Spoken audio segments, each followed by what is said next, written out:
yung president ng ICC was also international news. Chine-check natin yung mga kanyang statements. So, big deal talaga sa kanila yan. So, kung may nagsasabi na, ayan, etong mga to, wala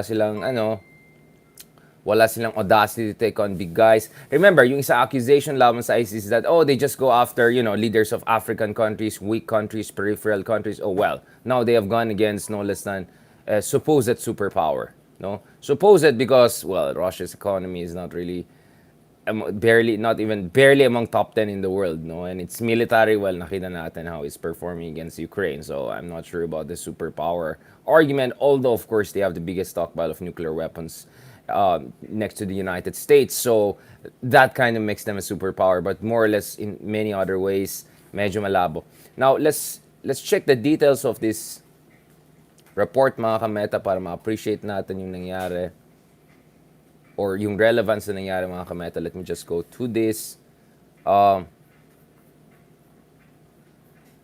talaga Ayan talaga. Okay.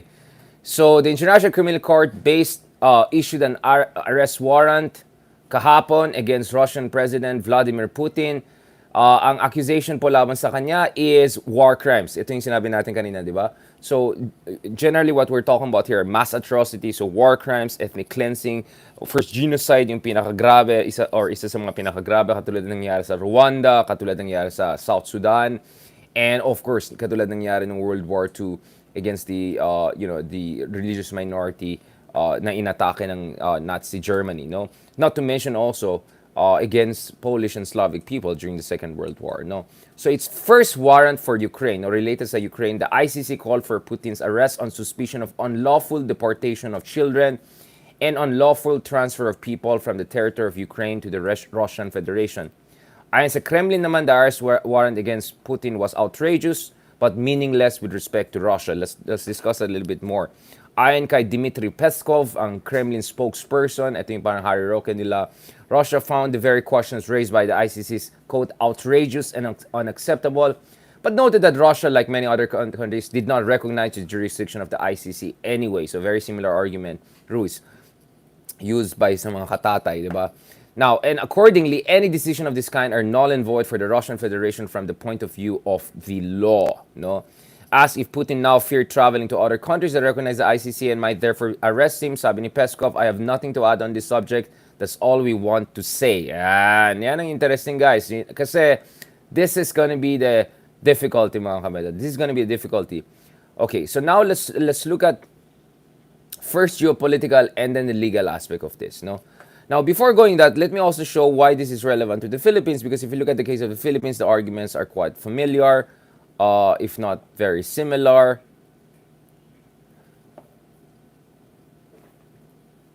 Post natin yan. Now, obviously, from a jurisdictional standpoint, you can look at the argument, for instance, of complementarity. The idea is that ang ICC po ay hindi pwede basta-basta pumasok. Pwede lang sila pumasok if there's an evidence to suggest that domestic or national judicial institutions are not doing their job in terms of upholding the basic human rights of the citizens being targeted, right? Now, this could be due to war, this could be due to civil war, or this could be due to unwillingness of a relatively functioning state to undertake necessary investigations to get to the bottom of the matter, right? So complementary means once it's determined that local or national institutions are incapable of or are unwilling to properly investigate mass atrocities, allegations, and charges, that's where papasok ang ICC. Now, alam natin itong kaso laban sa dating administration or top officials of the previous Duterte administration dun sa ICC. This has been going on for what? 4 or 5 years at least, diba? Magpa 5 years na yata yan. So this has been going on for quite some time. While the war in Ukraine has been pretty new. I mean, it's not pretty at all, but it's quite new, diba? So parang the other year lang yan. Now, okay. First of all, let me just give some first impressions here na lang. So, one thing we have to keep in mind is, mga kameta, this says that ang ICC po hindi rin natakot to go after non-colored, essentially, this is a white man we're talking about here and a leader of a superpower or supposed superpower, at least a major country, right? So yung accusation na ICC is just a white man going after the colored people, African people, etc. Well, now it's not really making as much sense, right? Because, Look, you can see it yourself, right? The other thing is the accusation against ICC that it acts too slowly, that it lacks audacity, right, and sense of urgency. Well, the war in Ukraine is just over a year ago, and start yan last year, February. So within a year, a lot of cases were being filed, especially by the Ukrainian government. And interestingly, Ukraine also is not part, no, from such. Pag-usapan din natin yan. So many cases have been coming in. So ICC is acting on that very, very expeditiously, no. So the argument that they're too slow, this goes down. The argument that they're just targeting, Africans or post-colonial leaders, well, this is coming down also because you're talking about, of course, a European white leader. But of course, it also raises certain other questions, mga kameta, di ba? One of the questions it raises is, wait lang, bakit yung case of Philippines na allegation that allegedly there have been tens of thousands, not thousands, but tens of thousands of EJK, bakit para ang tagal ng investigation process, while in the case of the Philippines, while in the case of Ukraine, wala pang 1 year, parang meron na tayong ganito. Now, again, this goes back to the concept of complementarity. Di ba? Pinag-usapan natin yan, mga kameta. Because the Philippines is not in the midst of war with any other country, nor is it being invaded by another country. So that's why it gave the Philippines the chance to argue that, no, nagpa-function pa rin naman. And by the way, we're also willing. So therefore, if you look at it, there were some token cases here and there being investigated, especially kay, of course, we're talking about,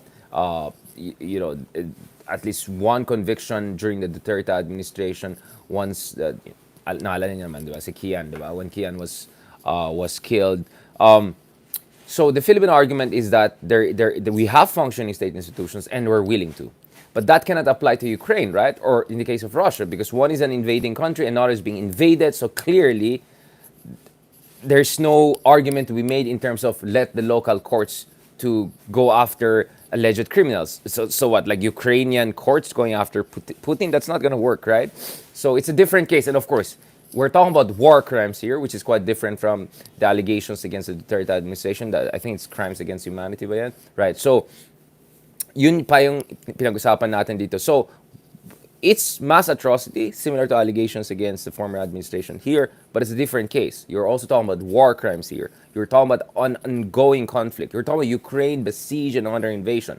You're talking about warrant arrest against a country which is invading the other country. So the idea of waiting for local courts to do their job doesn't make sense here. Diba? And urgency in a sense that, well, it's so easy to, the evidence is right in your face, right? So easily you can find the evidence in the case of Ukraine because the Ukrainian authorities are cooperating. International observers can go here. Was it the Bucha massacre? Like people can go in and investigate. It's there. There's no resistance from the Ukrainian authorities when it comes to looking for access to evidence, no? Or at least, or if not gathering evidence per se, talking to witnesses, etc. So that explains perhaps, no?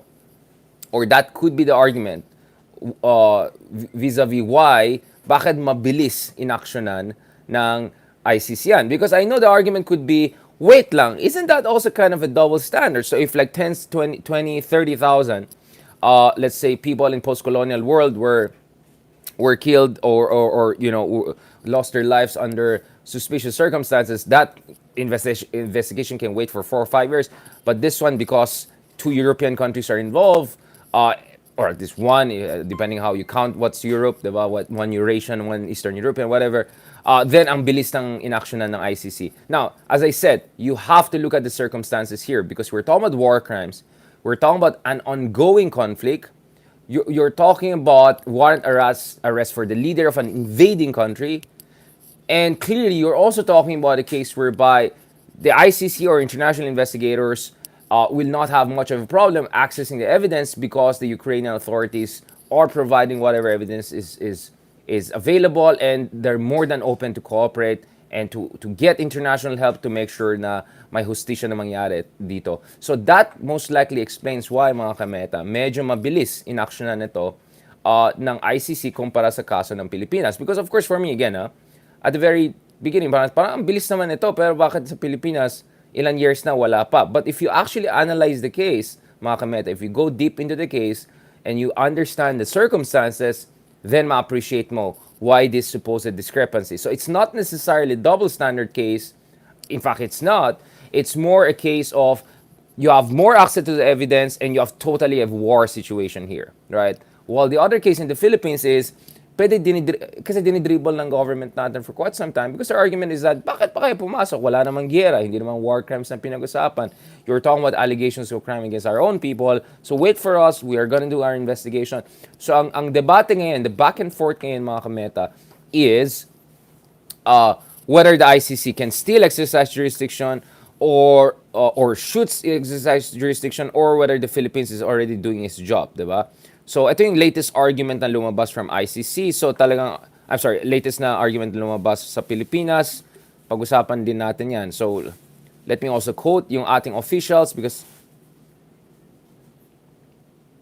okay, before that, obviously, another argument is because nag-withdraw na tayo. No, okay, hindi, tama lang yan. Let me show this and then pag-usapan natin yan because I have to show you what I'm talking about. Because the next argument we have to make. So first is the broader geopolitical moral issue that we're gonna talk about. We talked about. The other one is the jurisdictional issue. So, few weeks ago, ito po yung argument ng gobyerno natin. Ang point nila, dapat back off ang ICC. So yung prosecutors from the International Criminal Court are not welcome to investigate the Philippine soil ukol dun sa Duterte administration alleged crime against humanity, as there is, quote, no mechanism that allows such a probe. For such a probe. Dapat for such a probe. Ito ayon kay Justice Secretary Jesus Crispin Remulla, no? Ang Pilipinas, ayon kay Secretary Remulla, has its own legal system that can address the country's problems, and there's no justification for ICC to enter to investigate the killings linked to former President Duterte's so-called war on drugs. So this is the direct quotation from Secretary Remulla. If the ICC insists on coming in, let me tell you this. There's no mechanism by which the ICC can come in because this was not contemplated in the drafting of the law of the treaty before we became a signatory for a few years, from which we withdrew, right? Ayon sa kanya, if they want to put into themselves, or rather put into their own hands, the judicial powers of this country, then they will be committing a violation of our legal system, or by that matter, our sovereignty. Ayon kay Remulla, just a fair warning, do not monkey around with our legal system. There's no accepted mechanism, so how they can come in, I see no way for them to enter the country. So ito yung argument ng kasalukuyan administration. Remulla also said that the move of administration allied lawmakers to defend former President Duterte from the ICC investigation is natural. Remember, si dating Pangulo Arroyo also came up with a number of people, I think more than a dozen lang ang nagsuporta sa kanya dun sa, like back off ICC. The ICC is a political body in many ways. It is not just a body for justice, but it's meant to forward a political agenda for many people. Why do I say this? Because we are a country with a legal system that can function by itself, and they want to take over some of our functions just to criticize the way we run our country before. That's not right. That's why we will not bow down to their political agenda. So clearly the argument here is this is all political, right? And of course, the other argument, mga kameta, is wala naman jurisdiction because nag-withdraw na tayo sa ICC. Well, this is where things get tricky because if you look at it, mga kameta, nag-withdraw na po ang Russia, similar to the Philippines, in fact, a few years earlier, ang kanilang membership sa ICC, and also Ukraine is not. So ito, mga kameta, pakita lang natin yan. So actually, if you look at it, similar to the Philippines, nag-withdraw din ng Russia from the ICC. This is when, they were facing a lot of pressure after the invasion of Crimea. So this is back in 2016. Russia said it's formally withdrawing signature from the founding statute of the International Criminal Court, the Rome Statute, a day after the court published a report classifying the Russian annexation of Crimea as an occupation. No, so yun yung context. Back then, also 3 African countries who were full members of the ICC, South Africa, Burundi, and Gambia, also signaled their intention to pull out, following complaints that ICC prosecutor focused excessively on the African continent. Ito yung sinabi natin noon, diba?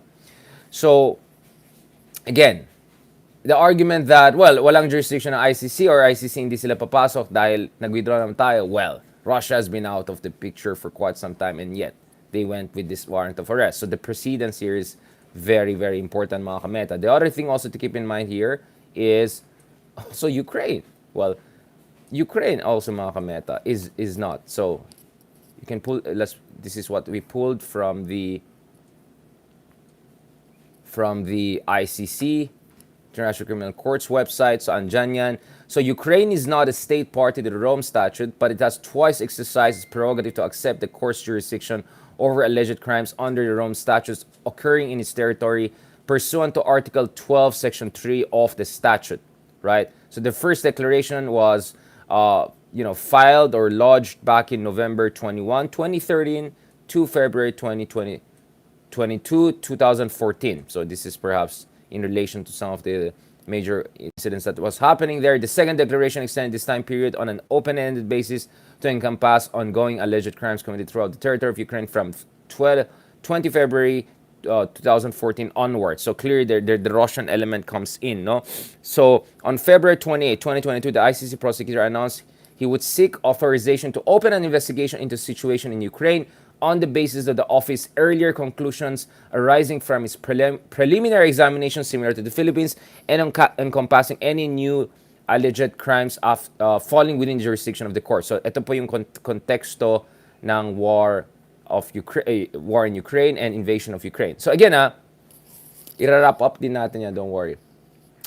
So the jurisdictional issue here is also, or the jurisdictional precedence is also important because hindi membro ng Ukraine sa Rome Statute. Nag-withdraw na po ang Russia sa Rome Statute. Hindi na sila signatory sa ICC since at least 2016, and yet this warrant of arrest came in. So the argument of the Philippines na nag-withdraw na tayo, so wala na kayong daw pakialam sa atin, well, it kind of doesn't work anymore, right? So the precedence has been already set here. That kind of argument is kind of flimsy right now, right? And as I said, the ICC already in the past argued, no? Already in the past argued that kahit nag-withdraw ka na, mag-apply pa rin, right? So, now, the thing though is, mga kameta, let us discuss this more, no?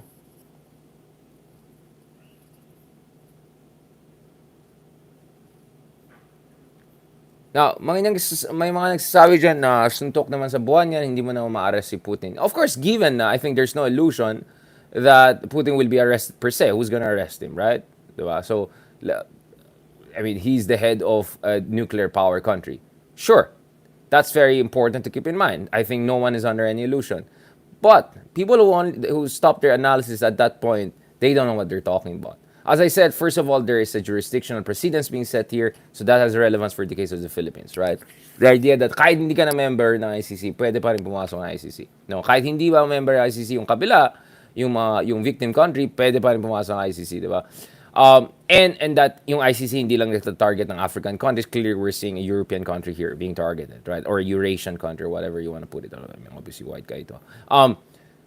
Now, where things get very quite interesting, mga kameta, is this. Remember, ito rin yung argument ng mga katatay doon sa arbitration award case. Now, bakit? Mapupuntahan ba natin ng China? Makukulong ba natin China? No, you don't get what I'm saying. You don't get what geopolitics is all about. First of all, when you talk about great powers, prestige, authority, and respect is very, very important for them. It's a competitive field here. Russia is competing with China, with US, with Europe, with Japan, regionally in places like the Middle East, it's competing with Turkey, it's competing with Saudi, now it's competing also with China and United States, etc. So in that very competitive field, it really doesn't help if, first of all, you have a leader who essentially is banned from much of the Western world, right, or the most developed countries in the world, who recognize the authority of ICC, right? So, I mean, so much for being a world power, right? If your leader is more or less persona non grata. So that's something to keep in mind. The pariah status. So you cannot claim to be a superpower if you're like treated like a giant North Korea, right? Kind of a giant rogue state. That's an important thing to keep in mind. So it's strategic cost. If you have a leader who cannot go to many top countries, top capitals in the world because there's a warrant of arrest, then that really makes projection of power and diplomacy very difficult. Because let's not forget, we're talking about a leader who was meeting Trump, who was meeting top Biden, for instance, in Switzerland, in Europe, etc., meeting Merkel, the former German chancellor, over and over again. all of that is not gonna happen right now. It's very unlikely to happen, right? So, ano mga pwede niyang puntahan? Yung mga countries na authoritarian, dictator, pariah states, rogue states, etc. Yung iba naman, baka maging ilang na, di ba? Kasi may ipit sila, so they don't want to do anything about anything, right? So that pariah status is important because it chips away at prestige and power. Prestige and power. Prestige and power is very, very important. Why? You see, countries spend billions of dollars on soft power or propaganda because prestige matters. Because hindi lang sa brawn yan eh. You see, why does China spend all of this money on these all initiatives and projects and all? Because it wants to get respect. It wants authority. It wants to gain trust. It wants to get confidence. It wants to have prestige. Prestige is very important. Hosting World Cup, Olympics, very, very expensive. But countries do that because of prestige. Why would Qatar spend all this money? Prestige. So prestige is a big thing. Because in a competitive world, if you want to have more allies, you want more countries to follow your example, tas ang tawag dyan, soft power, eh mahirap magkaroon ng soft power kung medyo pariah status na yung top leaders mo. Diba? So that's a big strategic cost. But let's not also forget the moral argument. Sometimes, regardless of the result, that's a consequentialist argument.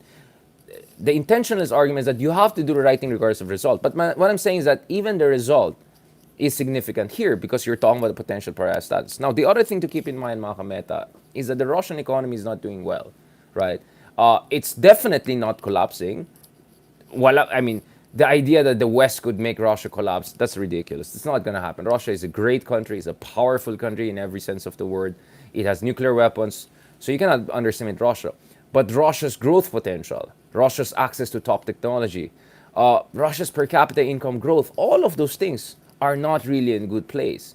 And as Russia stagnates and has a hard time, sending its leader to other countries, has a hard time conducting trade with other countries, it can do. But look at it. It's doing trade with India, but super cheap nila binibenta yung mga kanilang oil and gas. Or oil in this case, in the case of India. Yung China, both oil and gas, right? But they have to sell it cheap because they're... So, that's what I'm saying. People are just saying, hindi naman makulong yan, or hindi naman bawaksan ang Russia, but that's an unrealistic target to begin with. What you're looking at here are the strategic costs, the pariah status, the diplomatic isolation. The more diplomatic isolation, it also affects your ability to conduct trade and strategic agreements with other countries. For instance, the Philippines was supposed to buy weapon systems, advanced weapon systems from Russia. No more now. We don't want to do anything about it because we don't want to get into the whole, you know what I'm saying, right? The quagmire. Indonesia was supposed to get Su-35 fighters. They withdraw. They don't want to do anything about, Russian weapons list, etc. Who's coming in? India is coming in. So India is getting cheap oil from Russians who are desperate to sell it. And by the way, to extract that oil, it's not free. So you have to spend a lot of money to extract oil, and then you're selling it cheap. So your margins are going to be very, very thin. No, and then with gas, you cannot just remove the pipelines from Europe and put it all the way to Asia. It doesn't work that way, all right? It's far more complicated than that. It takes years to build pipelines. The demand in China is not like, is not going to completely cover what it needed for itself, plus everything that's going to be lost in Europe. Hindi ganon. It doesn't work that way, right? So there are many, many costs here. Strategic costs, economic costs, transactional costs, prestige costs, all of these things. And as I said, it also sets a precedence jurisdictionally that even if you're a leader of a powerful country, right, if the ICC believes or International Court believe that there's sufficient evidence, then they can go after you, right? But anyways, yun nga yung sinasabi ko. Kaya nga, if you look at the Philippine Arbitration Award, for instance, the Chinese, they're not using the term 9-line anymore as much. Because alam nila, ano na yan eh, joke na yan, after yung Arbitration Award na lumabas. And then, dun sa mga hindi nagbabasa, hindi nakakaintindi ng international politics, it's the Philippines Arbitration Award which is being invoked by the U.S. and other powers who are conducting, freedom of navigation operations, directly challenging China's claims in the area. That's why the Europeans are coming in more comfortable with it. That's why the Japanese and Indians are coming in and they're feeling more comfortable with it. Even the Koreans had something there, although they didn't want to pick a direct fight with China because of the North Korea angle. So on and so forth, right? And it will be very difficult later on for China to invoke UNCLOS to support its own interests in other parts of the world, like Arctic, etc., because what happened in the arbitration case in the Philippines is going to boomerang. So that's what I'm saying. International politics is not about total collapse or total victory. It's all about these gray areas of strategic costs and strategic gains. So clearly, Russia is not going to collapse. Clearly, Putin is not going to be arrested soon. I don't think ever. It's very unlikely, but look at all of this cost that is imposed in it. Look at all of this isolation. you see, there was a lot of discussion about China brokering that Saudi Iranian deal and how US was absent from the picture. I would say, well, obviously, kalaban ng US yung isa. So, hindi talaga sila maging mediator yan. But a country like Russia could have been the mediator instead of China, because Russia has been a big player in the Middle East for quite some time, since Tsarist era. But they're not, because they're more and more isolated. They're more and more isolated. And they're operating from a position of weakness. That's a very, very important thing. So yeah, sure, Russia and China are going to buy from Russia. It's just China and India are going to buy from Russia, but they're going to buy it as cheap as possible, right? Very cheap. So a lot of foregone revenues there. A lot of countries don't want to do any arms deals with Russia anymore, including Indonesia, including the Philippines. Again, you can see Putin will not be able to go to a lot of countries to, to project power, to build personal relationship because of this situation. Many other countries, they don't want to do anything about it. And then, of course, Western countries, the major capitals in this world, London, Paris, Washington, D.C., lahat na yan, maging off-limit na mga yan. So these are strategic costs, right? And these are important. These are important things to keep in mind. Because again, at the end of the day, there is no illusion whatsoever about whether warrant arrest will be implemented anytime soon, right? But this is about making sure, first of all, you send a moral signal, you set the jurisdictional precedents, and you increase the strategic costs. So this looks like the intention and the consequences of what we're seeing right now. And as I said, this also has repercussions for the Philippines, because all those arguments on hindi na tayo kasama sa Rome Statutes, therefore this and that, all of those arguments right now are, you could argue, are far more questionable and flimsy, and some would even say they should be thrown out of the window. All right, I'll keep it there, mga kameta. Let's see what will the response of the DOJ be, of the Marcos administration. I know, of course, what are the arguments going to be, etc. Let's see where this is going to go. But for me, this is big. This is big. And the relevance of this is going to come out more and more and more in the coming weeks and coming months, as we see reactions, counter reactions, and all the chain of events, no, and chain of, or this dialectics of back and forth between Russia, the West, and the rest of the world. Let's see where this is going. Now, President Xi Jinping is also going to be in Russia, I think, in the coming days.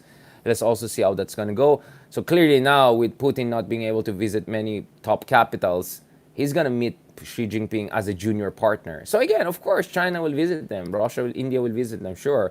But now we know who's the junior partner, who's the senior partner. For a long time, Russia was the senior partner when it dealt with its allied country. Now it's operating from a position of weakness. I mean, just look at how Central Asian leaders were treating Putin when he visited them for Eurasia or Shanghai Cooperation Organization meeting, etc. Again, this is about prestige. This is about power. This is about being able to conduct diplomacy. This is about respect and authority and all of that. Those are things that very much matter in the international arena, especially if you're a superpower or claim to be still a superpower. All right? So mga kameta, thank you very much for that. Let me papasalamat tayo sa lahat ng mga nanonood sa atin. Again, we're trying to be as objective as possible, so we showed all of the evidence. Ipo-post natin yung mga articles, everything relevant to our discussion here. So maraming salamat mga kameta. Hindi ko bagal kasi yung internet ko dito. Alright, thank you very much guys. I'll get back to you.